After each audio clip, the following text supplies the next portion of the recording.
Welcome to Not Milk Never Milk. Subscribe if you're lactose intolerant. In this video, I will show you how to make delicious pesto garlic bread. First, let's gather our essential ingredients. You'll need 1 loaf of crusty bread, like a baguette, and about 1/2 cup of your preferred pesto. Don't forget 2 cloves of freshly minced garlic for that aromatic kick. We'll also use 2 tablespoons of good olive oil and a small pinch of salt to enhance all the flavors. This simple combination creates a truly satisfying side dish. Now, let's get our bread ready for that amazing pesto. Slice your chosen loaf either horizontally, creating 2 halves, or into individual 1-inch thick slices, depending on your preference. In a separate small bowl, combine your 1/2 cup of pesto with the 2 minced garlic cloves and 2 tablespoons of olive oil.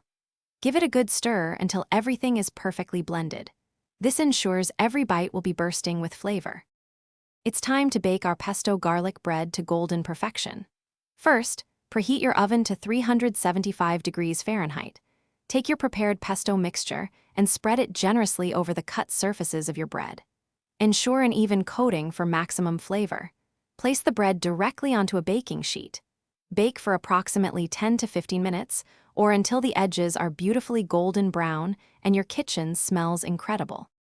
Once your pesto garlic bread is out of the oven, it's ready to be enjoyed. Carefully remove the hot bread. For an extra touch, you can sprinkle some freshly grated Parmesan cheese or a bit of chopped fresh parsley over the top. Slice the bread into convenient individual portions. Serve this warm, aromatic treat immediately alongside your favorite pasta dish, soup, or as a delightful appetizer. Enjoy every flavorful bite. Thanks for watching. If this was helpful, leave a like and consider subscribing. See you next time.